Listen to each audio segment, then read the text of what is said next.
Hello and welcome to Staying Healthy Naturally. I'm Dr. Gary Kracoff, a doctor of naturopathic medicine and pharmacist at Johnson Compounding and Wellness in Waltham.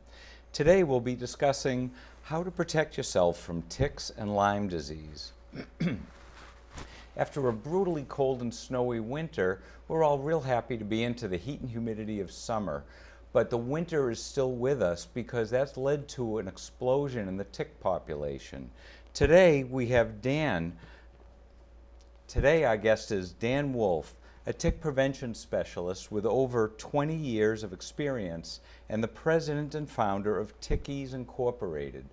TICKS' mission is to provide safe and effective tools for removing and repelling ticks, facilitating tick testing, and educating the public about prevention of tick-borne illnesses like Lyme disease. Thank you so much for joining us, Dan, and please tell us a little bit about yourself and what you do. Well, you're welcome, Gary. It's a pleasure to be here. I really enjoy providing education about ticks. I got involved with the whole realm of ticks close to 20 years ago. I'm an avid outdoorsman and work with suburban deer management problems. And what I found was I was getting inundated with ticks, and the problem was getting worse and worse. I would get covered with ticks, and I've probably received in my lifetime about close to 200 embedded ticks in my body. And surprisingly enough, I've never contracted, that I know of, any tick-borne illnesses.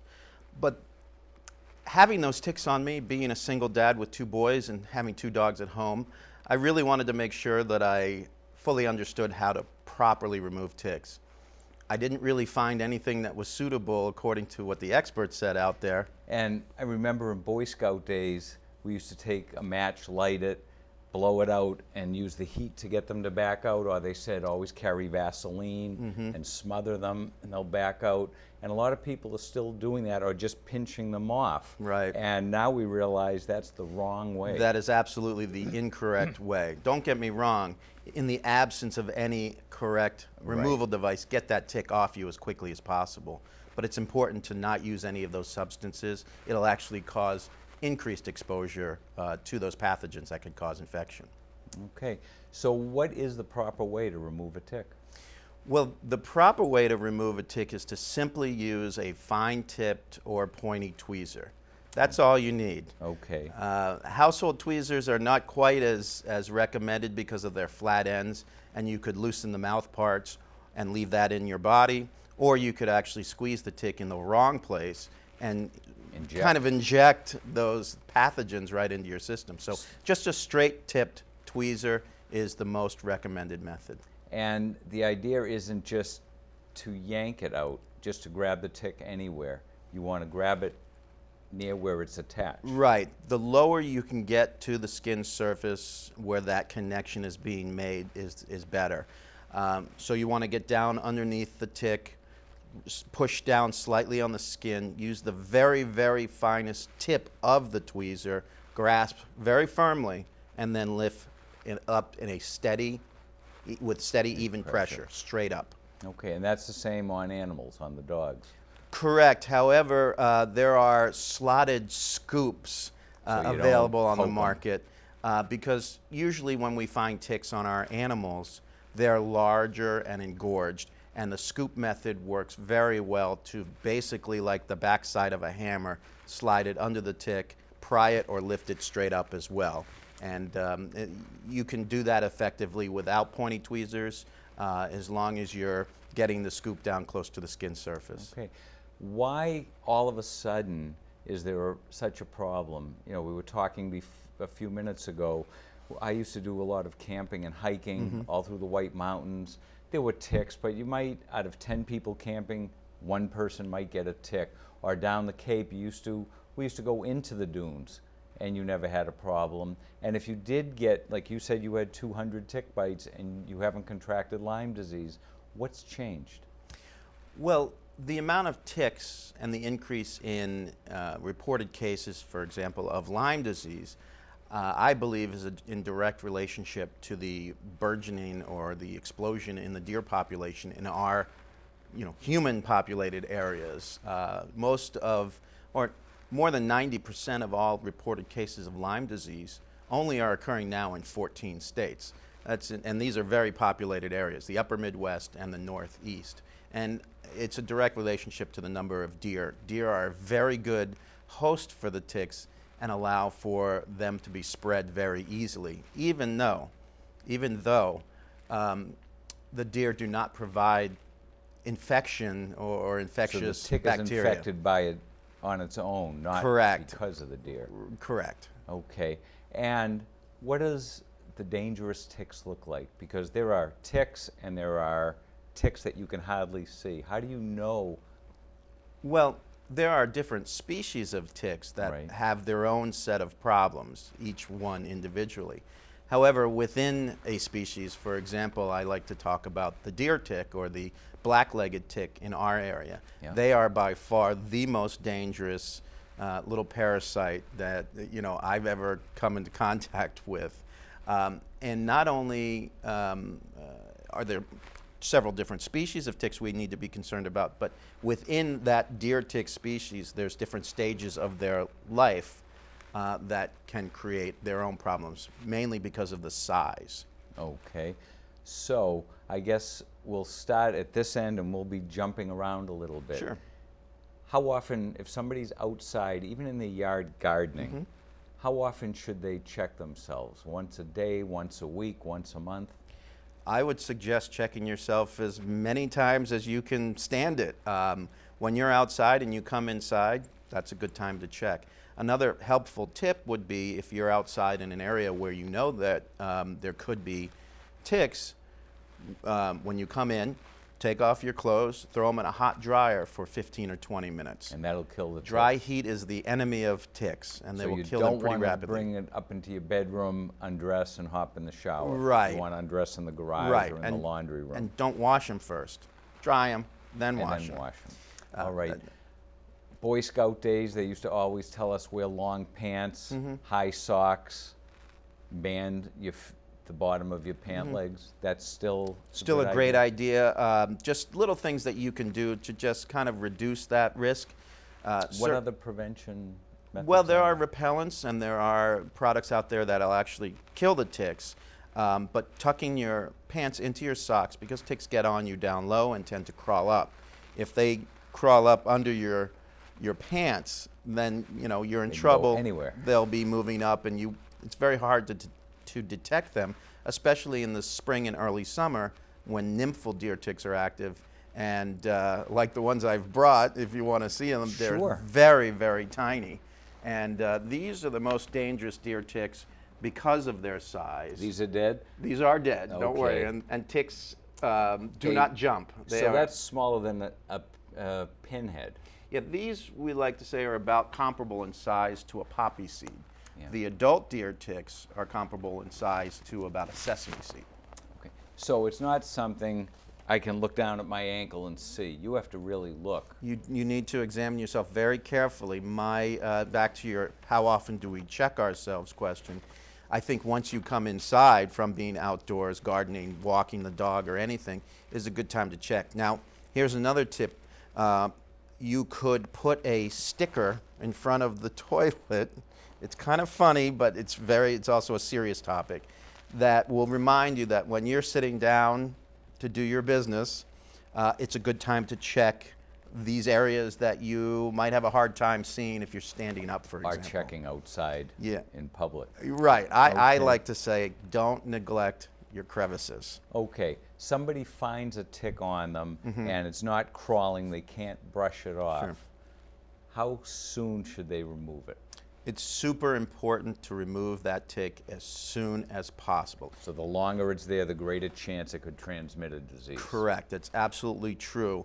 Why you don't want to put heat or Vaseline on them is because any agitation of that tick or any trauma to that tick while it has a direct feeding line into your system will cause it to regurgitate, and that regurgitation contains the pathogen or the microbes that can cause infection. And our deer ticks can now carry viruses, parasites, and bacteria, and you can get all three from one bite. Okay. As far as Lyme disease, and I know you're not a doctor, but Correct. you're a tick specialist, just because you were bit by a tick doesn't mean you will get Lyme disease, but just because you remove the tick doesn't mean you shouldn't follow through on testing. What can people do? I pull this tick off. I can't look at it. You can't look at it and say, oh, that one is carrying Lyme or one of the viruses. What can people do, and how expensive is it to find out, do I need to get to my doctor to be treated? Sure, that's a good question. Testing, the jury is kind of out on how valuable that can be to an individual. I find the value in testing is better on a sort of a public health perspective, from a surveillance perspective, because what we can do is we can now trend what areas of our state or our region or our country where particular infections are trending, so to speak. In Massachusetts, we have something called Babesia, which is a parasite which is now being found in eastern sections of Massachusetts. So testing is helpful to determine that, yes, ticks submitted from, let's say, the South Shore now are now a higher percentage of Babesia, or that percentage is increasing. I work very closely with the University of Massachusetts in Amherst at their Laboratory of Medical Zoology. Yeah. And what I would recommend, if anybody is out there who removes a tick, to save the tick in a plastic baggie, a Ziploc, write your name on it, the date, where you think you got that tick, and how long you think it might have been attached. Then I keep it, I put it up on my bulletin board, and I wait, and I monitor myself. So usually symptoms of Lyme disease will occur within 1 to 2 weeks. What are some of the initial symptoms? Well, this is the tricky part about Lyme disease. They're very non-specific symptoms, and they can imitate a lot of different types of ailments. Mostly it's quote-unquote flu-like symptoms. I would think that if anybody develops a fever and is achy this time of year, it's pretty suspect. And flu isn't around now. Well, that's why. Yeah. Summer fevers are very, very suspect, and they should be, taken very seriously. If you have the tick and you develop the symptoms, people say, oh, well, I didn't get that bullseye rash, which is so... That's not always. No, and it doesn't always look like a bullseye. It could be a very, again, non-specific type of a Inflamed rash. But typically, if you do get the bullseye, that's a very, very strong indicator. Now, on the flip side, if someone pulls a tick out properly, sends it off to UMass to be tested, comes back positive for these 3 organisms, that could be very helpful to the physician if they develop symptoms, that at least they have an idea of what they might be going after. Correct. For example, as I mentioned earlier, there are pathogens that cause infection that are viral, parasitic, or bacterial. Lyme disease is a bacteria. It's most commonly treated with doxycycline or other strong antibiotics. Babesia is a parasite, and it's very similar to malaria. So it's a completely different regimen And the for doxy treatment won't have any effect on it. on the Babesia. So if you get bitten, send it in for testing, it's negative for Lyme but positive for Babesia, then you and your physician really need to make make that decision as far as what medications to move forward with. And sort of as we deal a lot over at the Wellness Center with prevention and with being ready, hopefully you never have to do anything, but being ready, what I sort of see is with tick-borne disease, and it's exploding up in this area, every household should have a device for removing ticks. Hopefully they never have to use it, but I think never will never happen in New England. Everyone is going to get ticks, or their animals will. And also, you can get a good quality, probably the best thing would be a stainless steel, something stainless. It's not going to rust, it's not going to corrode. You can keep it in your medicine cabinet or with your camping gear. But I noticed that your company really is working more on prevention and education. And so you've designed a great device to have to remove them properly, but in the packaging there's so much information on how to identify, how to remove the tick, and you even give the website for UMass that people can contact them to get the testing, which isn't expensive. And so you don't need to be spending $100 on a special thing, and you don't need to spend hundreds of dollars on testing. And I think doing it on a preventative scale, having the tick tested to know what you're dealing with, is much better than spending thousands of dollars on trying to treat yourself or diagnose over years what your health condition is. That's right. I couldn't have said it better myself. Well, I want to thank you because a lot of times it's all sell, sell, sell. Right. And you're really educated, because an educated person is the safest and the best prepared person. Right. So thank you very much for that. Well, let me just, if I might interject here for 1 second. I just want to let everybody out there know that I'm a single dad with 2 boys and 2 dogs. So I live in Waltham, and you know, these are, we have to be concerned about so many things for our families. It's not the Cape, and it's not It's the deep here. woods. Yeah, my dog, Champ, he's a golden retriever. So he's everywhere. He's 11 years old. He doesn't even go on walks anymore. He's like, forget it, I'm going to go in the backyard. I've pulled 2 ticks off him this season already, fully engorged ticks from my backyard. I do live near the Prospect Hill Park, and I assume that maybe that's where they're coming from. But still, Waltham is we're not nowhere we're safe. Also not people with hiking boots and shorts going hiking through the woods. It's people who love gardening.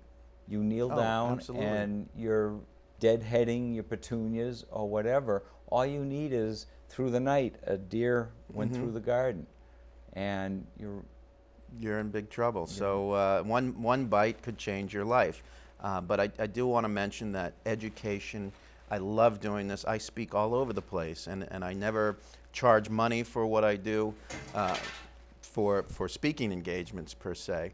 But I could talk all day long. So if well, I think you really are sort of infatuated with ticks. You have it on your shirt. I thought you had something on your leg. My mother was not too happy with this one. But and hopefully that's much bigger than a tick we're going to find absolutely. in the area. Are there any other animals that are carrying ticks that we should be worried about beside the deer? Yeah, ticks feed on blood.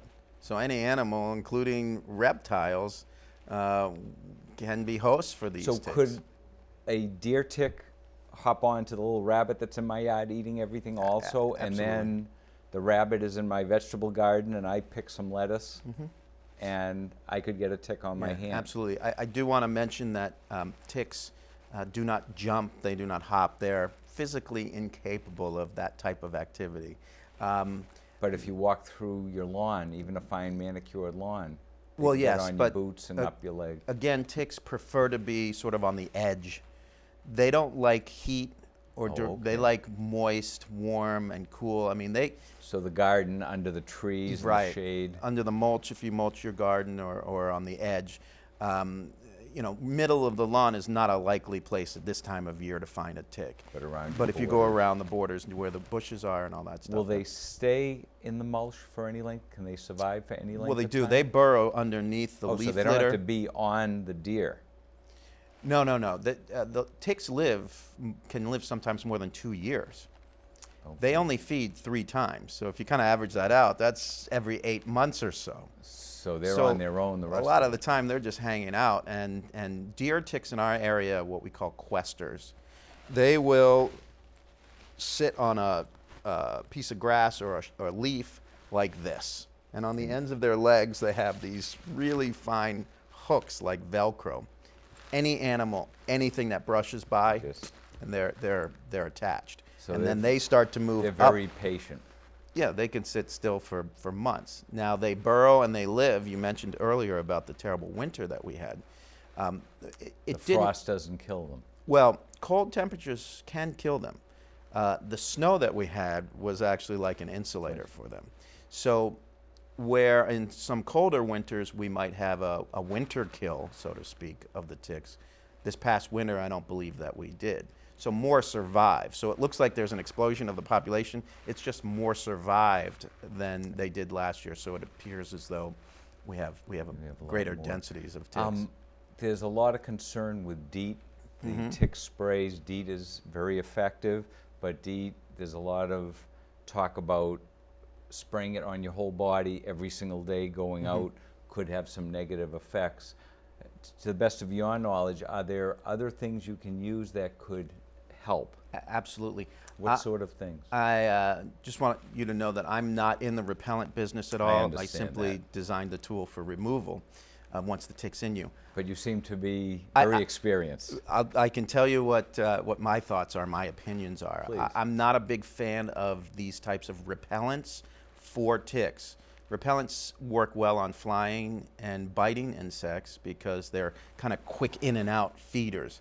Ticks are slow, methodical, and they will find an area on your body that maybe doesn't have the DEET on it. I mean, if they crawl over the DEET, they'll go yuck and try to move around because they can't just jump and fly away like a mosquito. So I like the products out there. Well, sorry, let me back up. So I don't tend to think DEET is entirely really effective on ticks because of what you just mentioned. You'd have to really coat your entire body with it because the ticks get in under your pants and will move up your legs and here. And I'm sure you're not spraying DEET up inside your shorts. I hope not. You don't want to do that. But there are other repellents that you can use. A lot of natural products now that you may be aware of. Some of the essential oils. Yes, exactly. It's not 100% preventative, but it could help. Definitely could help. There's companies out there that have a lot of lemongrass and eucalyptus oils and cedar oils and that kind of thing. Okay. And that may be a good, I don't think there's going to be, good comparable product to the DEET with the less of the this potential side effects from what I hear. But the other product would be called permethrin. Yeah. And that is, it's actually a synthesized compound based upon a natural occurring extract from the chrysanthemum flower. So while it is a chemical, it has the same compound. You would know more about that than I would, but that's a product that you use on your clothing because many, the ticks are usually getting on your pants and then crawling in. Permethrin is not to be used on your skin and not to be used on cats, but you can spray your clothing, let it dry, and then put it on. It works phenomenally. A tick who would crawl across a treated article of clothing will eventually die. And usually it takes about 10 minutes if they crawl in or come into direct contact with that material. A question I get from people that it's usually after somebody has contracted Lyme is, what can I do in my yard to lessen the likelihood or the occurrence of ticks hanging around? Sure. Besides clear cut everything. Yeah. Well, it depends on where you are. The likelihood of being successful is diminished with the more amount of wildlife you have in your areas. And it seems to, like nowadays, there's wildlife everywhere. Right in the They're in South Boston. Because we're crowding them out of their habitat. Well, and we're not managing the population. We're actually creating environments for them to survive better because we have food for them all year round, and they thrive in the suburban environments. They're the most adaptable mammal in the world, in my opinion. And so when there are times where usually Mother Nature will wipe out a certain percentage of the population every year because of lack of food, now the deer are having nutritious food all year round in your shrubs around your house. And the ticks love that. Well, the ticks are just being spread around by the deer. Ticks will ultimately mostly find a deer at the end of their life cycle before they lay their eggs. But to answer your question, what you can do is you can sort of put a moat around your yard 3 feet wide with gravel or mulch around the perimeter of your yard near the edge of the woods. Okay. Again, ticks, they don't like to move around a lot, but they don't like dry, warm, open, sunny areas. Okay. So, but you're having birds come in, there's raccoons, there's possums, there's and also a lot of us are really with the in-the-ground sprinkler systems, and we're watering 3 times a week. We're really making it a wonderful habitat for the ticks. Right, at least around the edges Yeah. of your property. Yeah. There's a lot of new innovative prevention ideas coming out, like to treat, to add on to your existing irrigation systems to treat the perimeter of your yard with cedar oils, for example. I don't know Well, how that effective. time will tell. Yeah, time will tell on that. It's not something I'm very familiar with. Okay. Well, Dan, I want to thank you very much for joining us today. Sure. Your knowledge and expertise and your time, I think, has been very helpful to our listeners. And good luck this summer. Well, Keep pulling off those ticks. And I want to thank all of you for joining us today. Please tune in again next month for another edition of Staying Healthy Naturally. Okay.